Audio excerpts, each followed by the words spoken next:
Howdy, Team 42. It's your skipper here, Darius Dell, to present another fantastic episode of Pro to Pro Live. I'm joined by our friend Cem Karsan, fan favorite, who's the founder and CIO of Kai Volatility Advisors, as well as their new venture, Kai Wealth. Cem, welcome back to the program, man. How you doing? Good to be here. Thanks for having me, Darius. It's wonderful to see you, man. So you're a fan favorite of everyone's audience. Certainly, you're a fan favorite of my self as well. You're on the very, very short list. A list that features less than 10 fingers of people whose words that I generally listen to pretty regularly. There's a lot of noise out there in financial market media, but you're one of those folks who provide really clean, accurate, and actionable signals, man. So I appreciate you for that, and a world-class education as well. I think you do a phenomenal job of educating people on some of these market structure dynamics in a way that most people have not really seen before. So I just want to thank you and congratulate you on that, as well as what you guys are doing over at Kai Wealth. Talk to me about that. What's going on there? Well, first of all, incredibly kind for you to say that, and coming from you, who I also tremendously respect. I take that as a big compliment. So thank you. Appreciate you.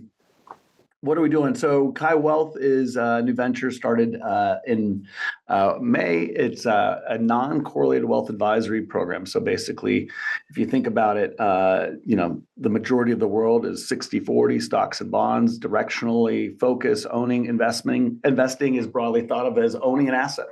Yep. Our view is that you don't have to just own assets. There's a better way to invest, and it is heavy. Alternatives. When I say alternatives, most people think private equity, venture capital, real estate, commodities. No, those are not alternatives in our book. Those are all, in our view, long-only assets. Yeah. They may take away the mark-to-market of the movement, but they are still private equity. They are still equity. They are still, a lot of these things are very, very correlated with the stock market, even if you don't see that correlation. So our view is very much you need more non-correlated strategies, investment that we avoid duration risk and credit risk as well on the bond side, which I think is very important. Wow.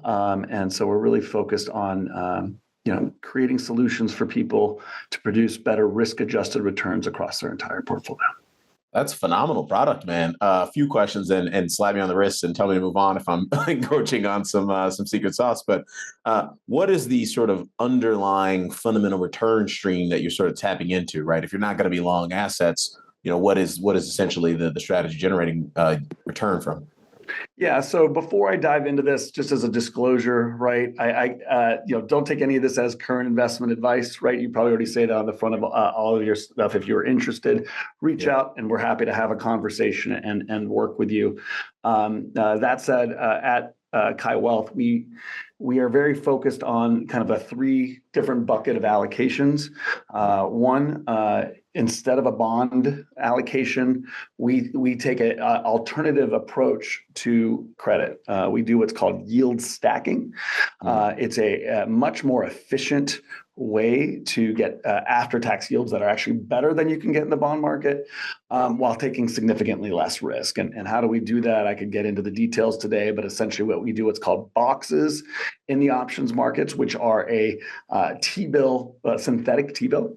They really are. It's really arbitrage.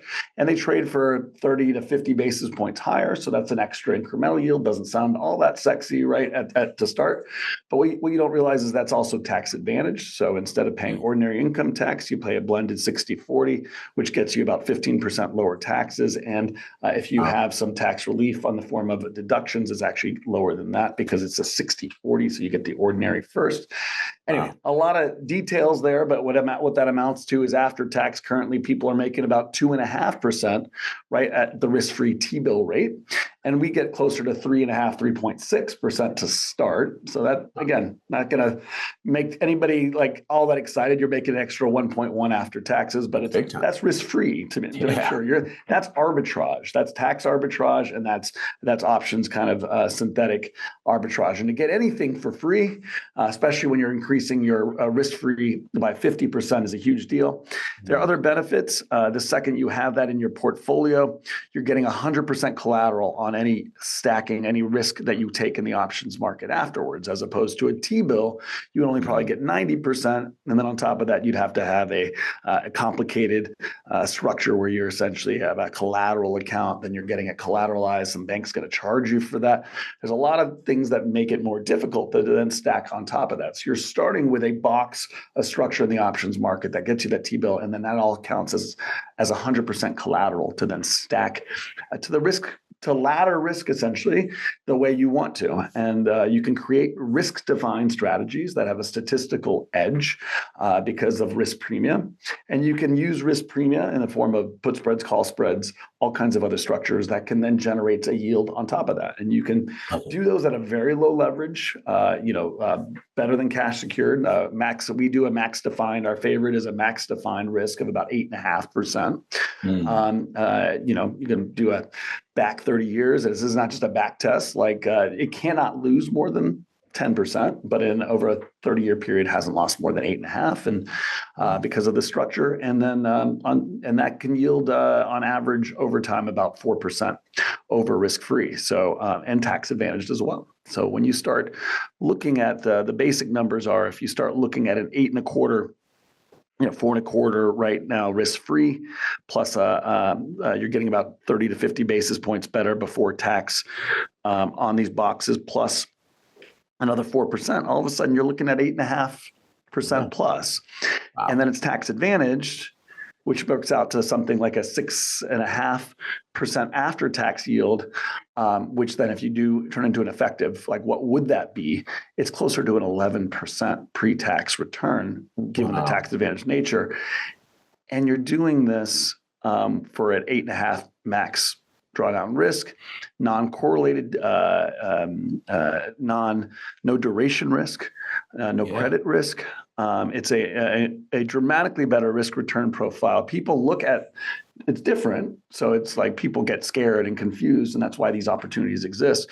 But on a risk adjusted basis, you're talking about an over one sharp trade that's stacked on top of a risk-free rate that then has a 1% added arbitrage. So compare that to people who are currently invested in municipal bonds, for example, who are getting about 4% and have that's a 4% they're getting with called municipal bonds. This is a place a lot of people try and hide out, and they're getting 4% with average duration of probably 15 to 20 years. Oh my God. People don't realize the duration on these things that they have and the risks that they're taking, but it's incredibly crowded space. Private credit's the same way. Yeah. And all of those have worse returns, worse yields with dramatically more risk. We're not worried about an 8.5% drawdown in those situations with a 17% duration, or 17-year duration, I apologize, a 3% change in interest rates, which we just saw 1% in 3 months. It draws your portfolio down 60 to 65%. So that's the risk people are taking, and this is the risk they can take, and they can get a significantly better yield. So that's what we do on the bond side. I just got through one of the three buckets. You probably don't want to talk about all of them. We do some equities. We just do it thematically, and we do it differently. I know you do, similar type of thing on your end, but we're very trying to seal off interest rate risk and inflation risk from the equity portfolio, and we do that by really focusing on negative working capital companies, commodity businesses, a lot of other, we can go through all of them, but a lot of other trends in the equity space that we think are going to do well if interest rates go higher, but will do well as a value approach regardless. And so we really do that, again, 35 to 40% on the equity side, not 60. And the beta of that is also about a 0.3, so significantly lower. And then that leaves us about 35% for true alternative trading strategies. And those alternative trading strategies, I mean, I can go through, but like typical hedge fund strategies, I could probably list of 30, merger arbitrage, convertible arbitrage, managed futures, CTAs.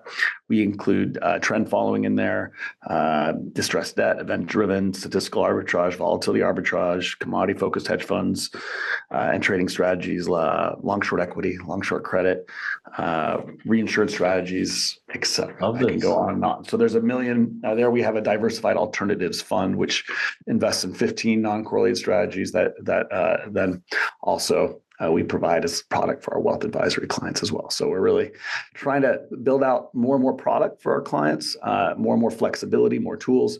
We also provide a hedging account, a portfolio margin account that we then help, intermittently, people can opt into hedges that we suggest at certain times as we go forward too. So it's an active hedge strategy as well. Jim, and I every time we talk, you open a door in my brain that I didn't know existed. And I got to applaud you for that, man, because, you live at this vanguard that I hope, we try to at least the bare minimum hang out at that vanguard a little bit of taking the best of from an institutional finance perspective and democratizing that so that regular people can have access to these return streams and, more importantly, these risk mitigation strategies.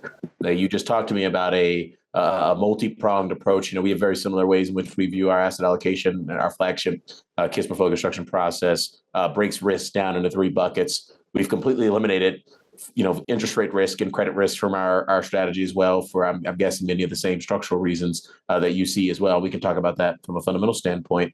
But then it's the risk mitigation, to me, that is where you make the biggest bang for your buck as an investor in a high wealth vehicle, for instance. It's Absolutely.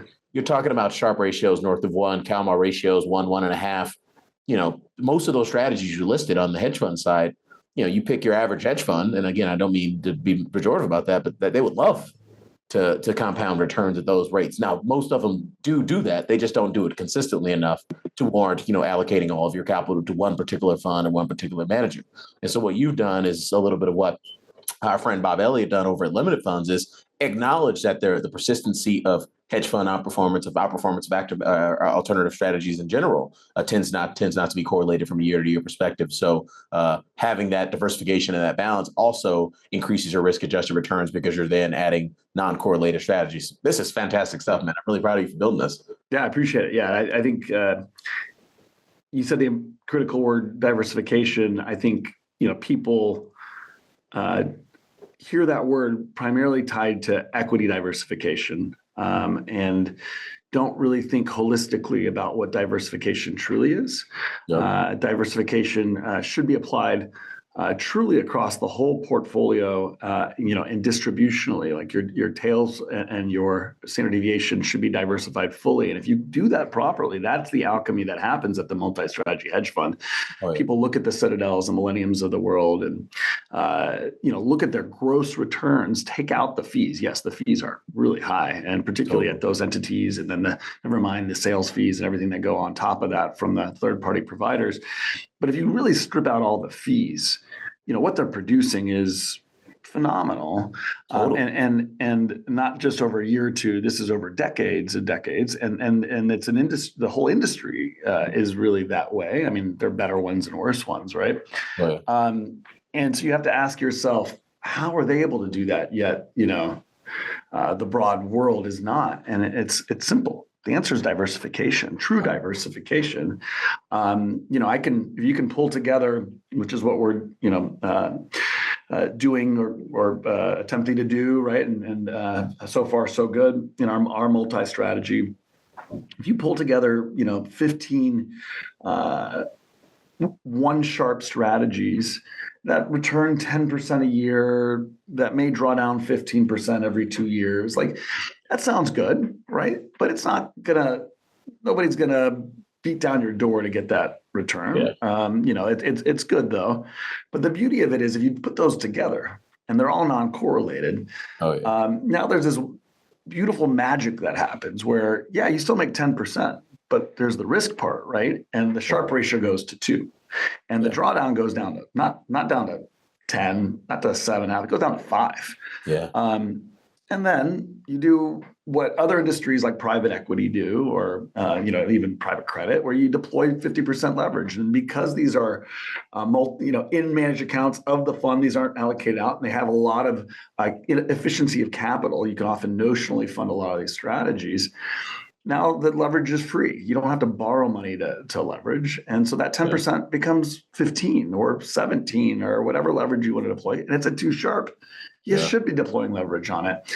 And so that's how the multi-strategy returns happen. It's through that true diversification, meaning completely non-correlated strategies and building out layering strategies that offset the risks of one another. And it's truly diversification. But then you take those multi-strategies, you plug them into your alternative space to provide another level of diversification. And now you deploy other types of exposure that can really, really help bolster a really battle-tested kind of risk, hedged risk portfolio. And we really think through diversification, we can achieve a 1.5 sharp across the whole portfolio. Whereas 60-40 over 120 years is at best a 0.5 sharp. 0.5, we got it at 0.6. yeah. It's been better lately, right? So it looks better if you unwind 30-40 years, it's closer to 0.35. And you could argue that's outperformance. That's likely to lead to underperformance going forward. So, it's not even close. We're dealing with 4, 5, 6x risk-adjusted returns. It almost blows my mind that the majority of the world says you should be passively investing in equities or bonds. The amount of risk that people take is irrational. It's an industry that's created because it's easy and it's easy to understand, but it is not optimal. The math is easy for math people. I would say it's easy to understand. No, I meant the stock. Like people, what's easy? The industry has created a 60-40 allocation model because it's easy 60-40 in general. And bonds, but that's suboptimal. The reason is it seems easy and people understand it, but it's not. It's far from optimal. No, 100%. Completely agree with you. And I'm glad we're having these questions because, there's a handful of strategists or investors or people who kind of, we kind of all play in the same, playground, if you will, that sort of have arrived at the similar conclusion from different strategies and different methods, which is it's a lot of risk in the bond market. And there's just a lot of risk associated with interest rates repricing significantly higher than they currently are today. That's not necessarily a call on the Fed or a call on supply or duration risk or even term premium. I think it's a call on all three, essentially, effectively where we are in this sort of broader structural cycle. So can we back up a little bit and kind of give you an opportunity to set the lay of the land on how you arrived at that strategy and why you are here today? Yeah. So before I dive into the macro kind of driving forces that I see happening now, and you and I have been talking about this for years, accurately, 4 or 5 years. We foretold a lot of this. Agreed. 4 years ago. At the lows in bond yields in 2020, we were talking about this. Correct. Yeah, 2021-ish, I think. But yes, it was definitely a much harder call then, right? And obviously people laughed at some of the 5% yield calls then, much like they're kind of poo-pooing a potentially get to 7, right? Which again we can kind of dig into a little bit here. But we got to unpack that. That's a hot take, man. I love it. Yeah. But before we dive into that, I just want to back up and really set the stage that equities until 40 years ago had about an average return of about 7.5%, right? 40 years is a long time. Last 40 years, they've had a return of about 12% or 11.5%, I think it is, right? And that's kind of taken the returns, to 9.5%, 10%, right? Longer term. And if you think about the risk-adjusted returns up until 40 years ago, again, 0.35 sharp, and now you're at 0.45. or so in just the stock market without the bonds added in. And as we said, that's not a very good risk reward. And what people do is they extrapolate the most recent, like, what do we look like at a 5-year track record? At most, a 10-year, 40 years is like forever. Like people laugh when you say, well, you're looking at a 120-year track record. But there's a reason we do that, because what people don't realize is that the last 40 years, up until 2 years ago, have been correlated 1-to-1 with a bond yield, a 10-year bond yield going from 20 to 0 in a straight line, essentially, right? Like you look at it and you literally could draw just a line and it goes straight down for 40 years. That's not a coincidence. It wasn't magic. The Federal Reserve ran a supply side economic model for 40 years that essentially pushed markets there. But people confuse correlation for causation. It happens. It's human nature. And because they think 40 years is forever, they think that's just how things will go for the next 5 years, 10 years, 20 years, 30 years, 40 years. But they forget that interest rates can go the other way. And they never ask the question, what if they do? What does that mean, right? And I think that's so critical. And I feel strongly, and we've said this for quite some time now, to this point accurately, that process is not a 1 year, 2 year process, and mean reversion, which happens for structural reasons in markets over longer periods of time, are likely to play out in the bond market. And that has massive, it's the most important thing to outcomes in equity markets as well as bond markets. Yep. And if you take that view that there is mean reversion to the longer term mean, during periods when that happens, we're not worried about a 0.35 Sharpe for stocks. We're concerned about a negative, right? Particularly in real terms, performance. It's incredibly poor. You've heard me talk about this, but I'll bring out the specter of the 60s and 70s, 68 to 82. Why do I choose that period? Because it's the last time we saw, over some extended period, a secular move in interest rates higher, not lower, right? Last 40 years until 21 were straight down. When's the last time we saw interest rates go higher? We should probably go look at that. We should probably understand what the risks of that look like. Well, 68 to 82, when interest rates went secularly higher, again, 3 different major rallies and declines. But again, if you draw a line again for 14 years, secularly working their way higher. When we saw that, what happened to the stock market? Well, the stock market went nowhere in nominal terms for those 14 years, and in real terms lost 70% of its value. It's hard for people to imagine for 14 years markets losing in real terms 70% of their value. It's not in people's vocabulary. I would encourage people to think about what that means for all the things that have worked so amazingly well for the last 40 years, not just their public equities and bonds, but what happens to private equity if you get negative real returns that last over a decade? Yeah. Those mark-to-market losses that they were able to cut out of the volatility picture from COVID, that they were able to cut out of the volatility picture from 08, 09, that they were able to cut out of the picture from 2001, 2002, because those only lasted a couple of years. They were just short-term crises with V bottoms. Mm-hmm.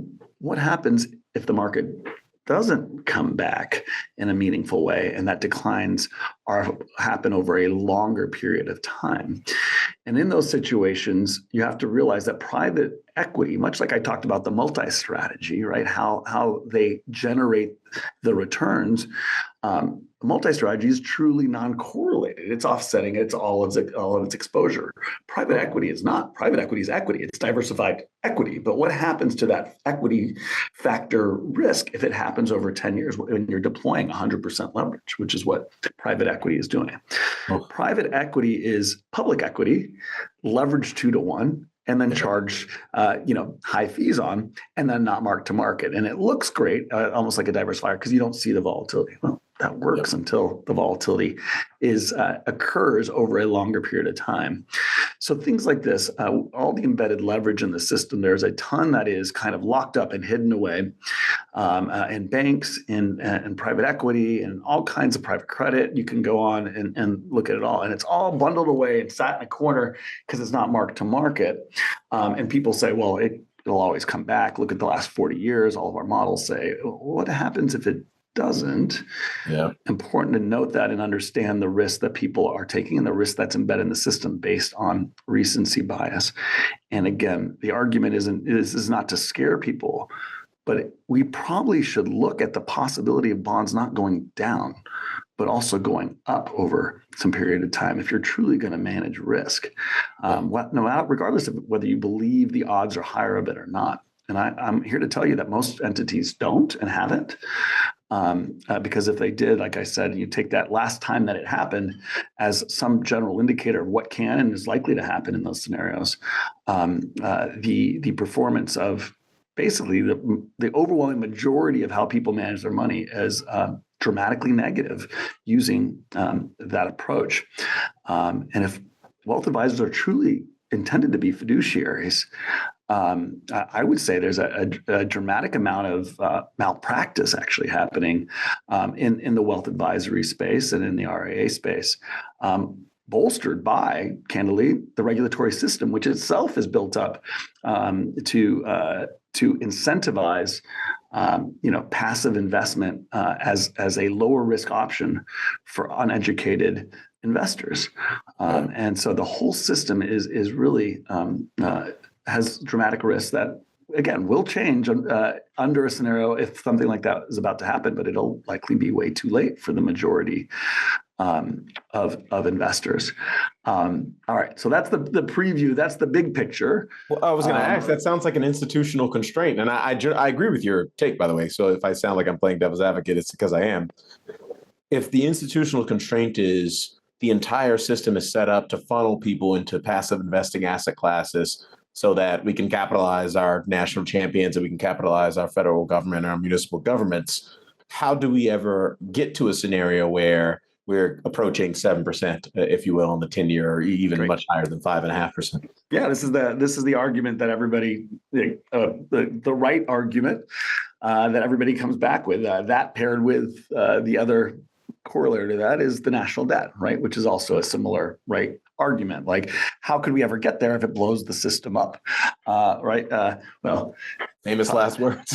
Yeah, I was about to say, if you think it can't happen, right? Because the system is incentivized for it not to happen. I'm here to give you bad news: is that all kinds of things happen in this world that the world doesn't want to happen.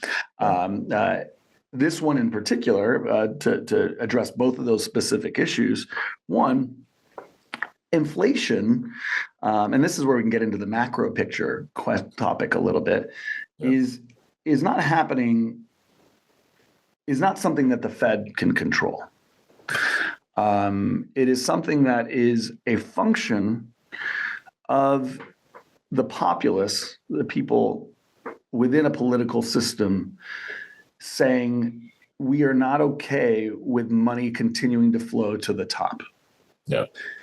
In a system where you have, in a natural system, money flows to the top, right? Survival of the fittest, right? The strong get the resources and capture the majority of the gains, and that's why since time incarnate, right? Like there have been kings and queens and emperors and serfdom, right? And the reality is,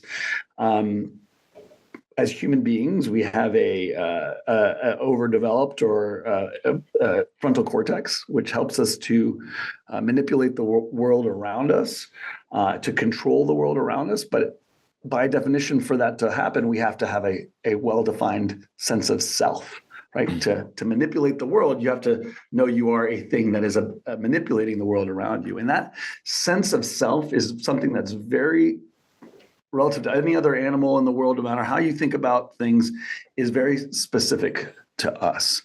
And that sense of self means I look at myself and I look at you and I say, there must be some equality or some fairness. That's not a natural system. Your mother, your father probably told you life isn't fair. That's true. Life in a natural state is not fair. Very much not. But we want to have a societal contract where we are individuals and we are equal and where we should be treated fairly. That's what America is all about, by the way. It's kind of freeing ourselves from the natural world.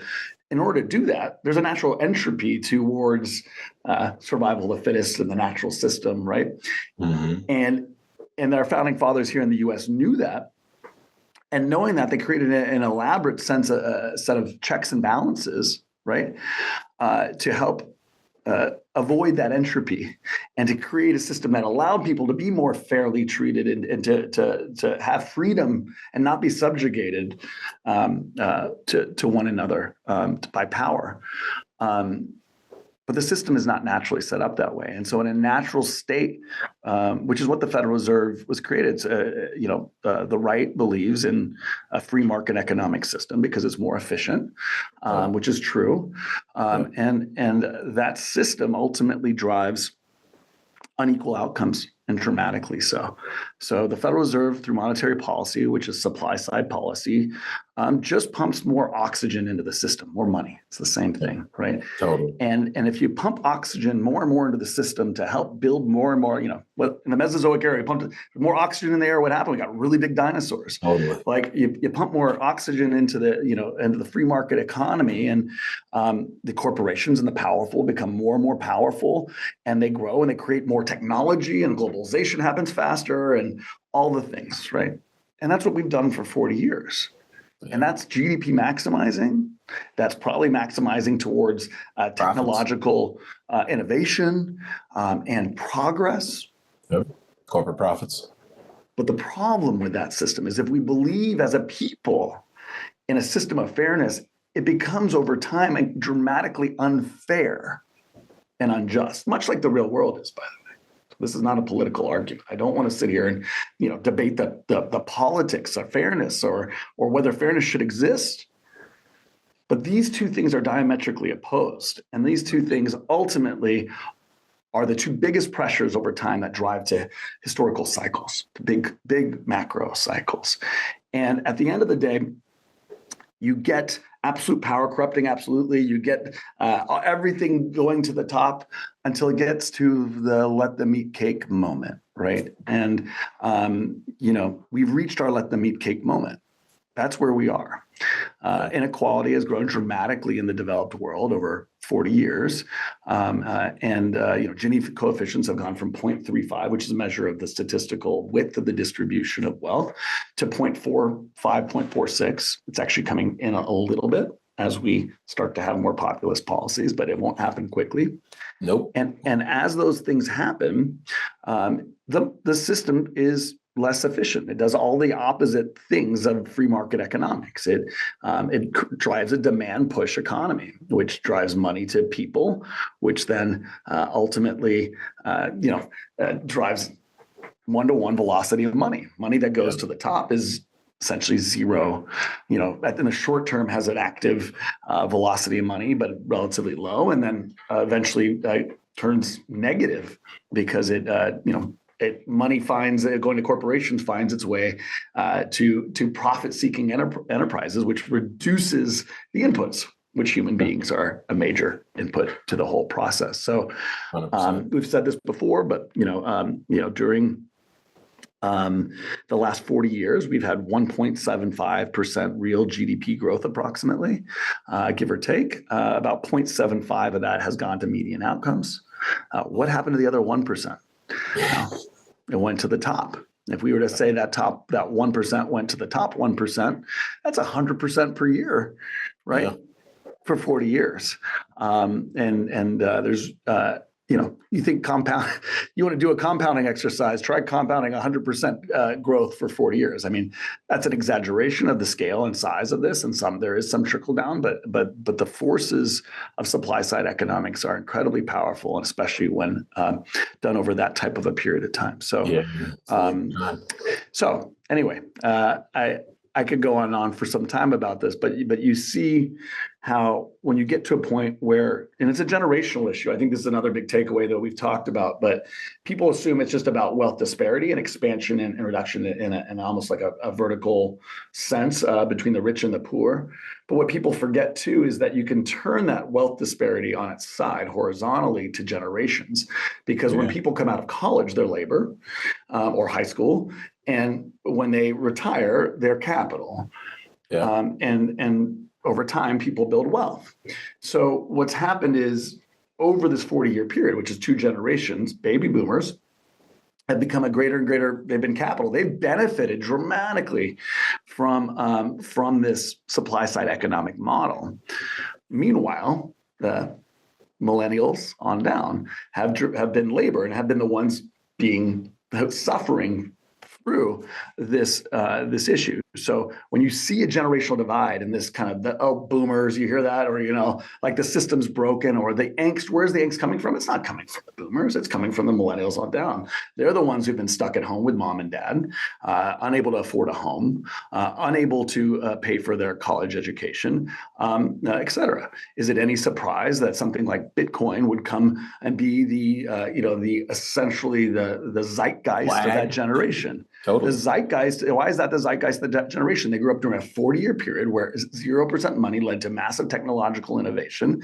So they think technology, because during that 40 years it's been true, solves everything.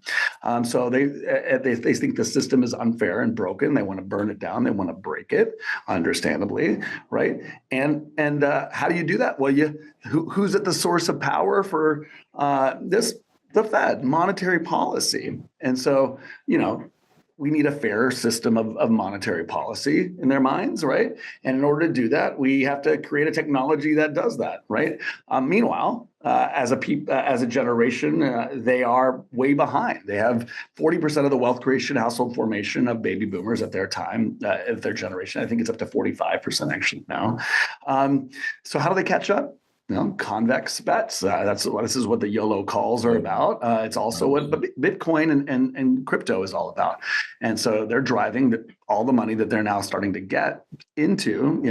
The attendees are going right into what they believe in as a zeitgeist, but also because they're convex and they can push outsized returns there. So all of this is connected. You have to see the big picture, and kind of not miss the forest from the trees. But once this starts, it's not stopping until we get some level of what they perceive as fairness. We haven't done that with housing. We haven't done that with education. We haven't done that with a ton of issues. And that's what's driven. By the way, people think Trump is driving this. Trump's a vehicle, right?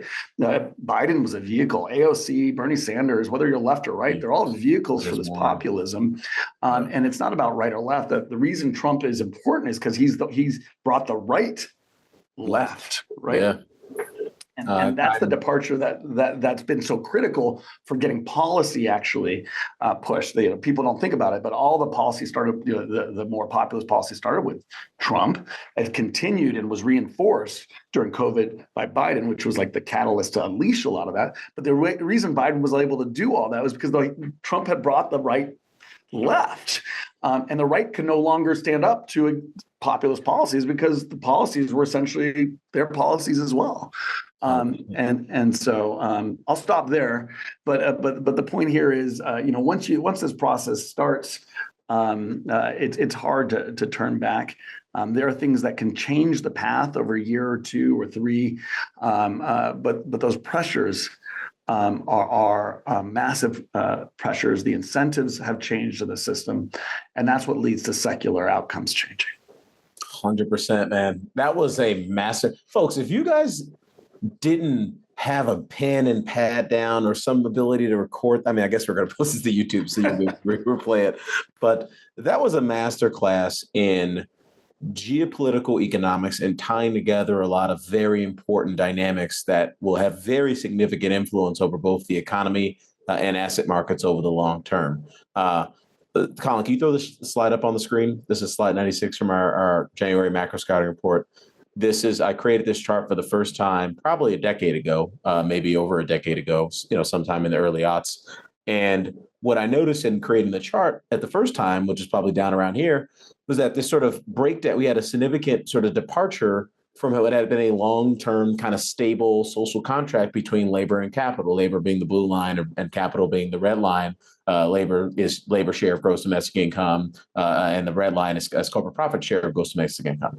We're now down here in the lows. We're down up there on the highs with respect to corporate profits. So everything you said about supply side economics and essentially siphoning resources to the largest companies and the richest households, this is represented in this chart. We did some math on this to sort of see that when you kind of do this on a per capita type basis, this spread between going from the long run mean to the levels, these current levels, is essentially roughly around roughly about $9,000 per person regressive tax with respect to the private sector labor force that's going to corporations. It's about 11% of the median household income. And so we have had these policies both from a supply side standpoint with respect to the Federal Reserve policy, but I would argue we've had a lot of supply side fiscal policy as well, starting in the early 80s, obviously with Ronald Reagan. The result is this system whereby the younger cohorts of the system are generating labor income, which eventually turns to capital if they save enough of it, at a very low rate, at a rate that won't allow them to catch up to previous generations. So as a function of that, they're demanding populist policy, starting with Obamacare, moving on to President Trump, moving on to President Biden, and all the ancillary voices around the Democrat and Republican Party since then. And so I guess my question to you is the inevitable sort of inflationary impact of this populist policy and the likelihood that we see higher interest rates over a long-term time horizon, is it just as inevitable as millennials and Gen Zs taking over spots from the baby boomers as a share of total U.S. voting population? Is it as simple as that? I would say yes, but I think timeframes are so important. Yep. Right. And I think that's so critical to this conversation. I mean, you're looking at a very long-term chart, right? Yeah. And so I would say in the over decades, the answer is yes. But and again, this is not a political comment, but there can be politicians who increasingly in the system have incentives that are maybe not to just give people what they want, right? The system, again, is ultimately built, and this is left and right, by the way, the system is built to incentivize power to the powerful increasingly. And despite the politics and the rhetoric, which will increasingly match what people want, there can be periods where even though the pressures politically to fulfill those policies are increasing over time and are definitely quite strong at this point, there can be periods where despite that, we get policy that is not as populist. If you look at some of the current Trump proposals, right, to extend the fiscal tax cuts, which were dramatically in his first time around, he was very populist in terms of tariffs against China, and that faced incredibly populist rhetoric, right? His inauguration speech in 2016 was the rusted out cities in middle America, right? Yeah. Despite all that rhetoric and all the popularity around that populist kind of going out the small guy, there has been a lot of policy. Some of the biggest policy have been actually supply side. And so we have to watch the policy outcomes over shorter periods of times, over 2-4 years, and see, it doesn't mean we are going to mean revert yet, but the long term, the markets are a weighing machine. And yes, over the long term, these things will trend in that direction. That's why I say the word secular, right? Like we can have 2, 3, 4 years where despite the bigger view being correct, right, that things can go in the opposite direction. Now, the odds are not in favor of that because, at some point you would think people see through some of this, or it drives more inequality and angers people more, and that, et cetera, right? But important to understand these timelines, I think, and to zoom into that. But to your question, yes, it's a function of a generation who believes more in the importance of fairness and equality. By the way, it's not a coincidence to tie in some social things that there's been much more of a focus during this period on issues of equality. Right.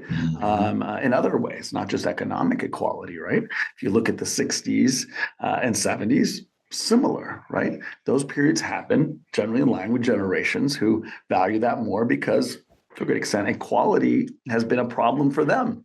They can relate more. Right. To being to feeling like a system is not fair. And so I would argue that a lot of what people would call wokeness or whatever, right? I think that's a derogatory, word for what is an increased, meaningful increase in to a focus on equality. Yeah. And again, I think those things are likely to trend and continue with these things as well, and are not a coincidence. But yes, we will tend towards those things until it's addressed at the end of the day, and it can be addressed very quickly and dramatically. It can happen not for a while and get worse, and then happen over some period of time. But the pressures and the incentives in the system are at a point after 40 some years, and generationally, with the millennials becoming politically dominant and baby boomers dying off, to a realization of those policies as well. I agree with you, man. I've monopolized so much of your time. I do want to get your take on this before we wrap up. Agree with practically everything you said. And in fact, I have to go back and rewind it, but I think I do agree with everything you said. You and I have been having these conversations for, almost half a decade now. When it comes to, we're in this fourth turning regime, and, I don't have time to explain what that means. Definitely look it up if you have not come across that framework. But my former colleague and one of my mentors know how. We have a lot of institutional change in fourth turnings, right? If you believe that as a starting point. And one of those institutional changes that I think is a very high risk, just given the precondition of this demand for equality amongst lower income, parts of the population, and younger cohorts of the population that are only increasing in share of the overall voter base, is the probability that we have an experience of fiscal crisis in this fourth turning. So to me, I think when you hear 7% bond yields out there, if you're an advisor or an investor, we have several clients who manage trillions of dollars of bonds. I'm talking to you guys right now. When you hear 7% bond yields, it sounds crazy, but I'm going to walk you through 3 charts in 30 seconds to show you why it's actually not crazy. And I would argue you could potentially sniff 6% here in 2025. So in our view, there's sort of 5 key risks that are sort of materializing around mid-year Q3, in our opinion, that could potentially create some significantly hawkish dynamics in the market. One, we could see the advent of tariffs that cause a too strong U.S. dollar that ultimately drains liquidity and makes the capitalizing of the U.S. government more onerous than it already is, with the private sector owning about 55% of marketable treasury securities in a year where we're going to have a record $11 to $12 trillion of gross treasury supply. So number 2, we are likely to see a further deceleration in core PC inflation in the first 4 months of the year. Our model has core PC starting to back up again in May, reported until June, and starting to trend higher from there, of a cyclical low in core PC inflation that is obviously inconsistent with 2% inflation in terms of the Fed's target. Number 3, you can potentially have that cause a hawkish pivot with respect to the Fed and their general assessment that they're roughly 150 basis points above neutral from the perspective of their policy rate, complete repricing of the forward rate curve. In fact, introducing two-sided risk to the forward rate curve for the first time since, kind of probably first half of 2023. And then you also have a potential hawkish shift in Treasury debt composition as it relates to the U.S.'s net financing policy. Scott Bessent, who I know well, is a client for a long time and former fellow Yelly, been very critical of our fellow Yelly's net financing policy with respect to our preference for bill financing. So it's likely that we start to see an increase in coupon supply on a nominal and relative basis. And then finally, we have what is on record for being, one of the biggest years ever with respect to global refinancing demand. When you look at the lagged growth rate of global non-financial sector debt, that growth rate peaks on a 4.5, 5-year kind of lag to simulate the early wave of the refinancing cycle. That peaks in Q3 of this year. You can argue over the specificity of that, but in 2025, we will have a record year for global private sector and public sector debt growth in terms of refinancing need. So if all those things sort of happen around mid-year, you could be talking about a dearth of capital, if you will, that forces a significant repricing across sovereign debt markets. And that takes me to these charts, which, take me way less time to explain. In this top panel, we show 10-year term premium at 54 basis points. And for those who don't understand what term premium are, it's the excess return you get from rolling over short-term paper instead of taking a liquidity risk in the bond market by locking your money up for whatever that tenor is, 10 years. If you subtract the deviation from the long run mean of term premium, which is mostly positive for 50, 60, 70 years, if you subtract that deviation from the long run mean, you're talking about a fair value on the 10-year From a term premium adjustment, that's 5.5%. That's a significant change from where we are today, which is around 4.5%. And in our opinion, that makes sense because we are in a world that has higher structural inflation, as you and I generally agree on. We can unpack the reasons why, but we don't have time to do today. And historically speaking, when you've had higher inflation, you've had higher realized volatility in inflation, but you've also had persistent, inflation, positive excess inflation relative to the Fed's target. So ultimately, you have higher volatility and inflation pricing in the bond market, which contributes to higher term premium, but you also have structurally less demand in terms of the Fed being able to use its balance sheet to take down risk. And so if you sort of put those two things together, it suggests that we're probably going to continue to see this hawkish repricing of term premium in the bond market. It could accelerate markedly, sometime around late Q2, early Q3, and throughout Q3 and the second half of this year. And if we're wrong on all that, and we have a deflationary boom on AI from productivity, then the yield curve is just too flat to account for that anyway. You're talking about 28 basis points wide in terms of the 3-month 10-year Treasury yield curve on a long run mean of about 150 basis points. You subtract that deviation from the mean, and you're still talking about 10-year nominal yields at around 5 and 5.6%, and a 10-year TIPS yield that's somewhere around 3.25. So no matter how you slice and dice it, too much supply, not enough liquidity, potentially too high of inflation or too volatile inflation, or deflationary AI-driven productivity boom. In our opinion, the bond market is just mispriced, and it's mispriced at least by 100 basis points right now. And you would argue, somewhere closer to 250 basis points. Couldn't agree more. Great analysis. I think you touched on the most important part, Darius, which is supply, right?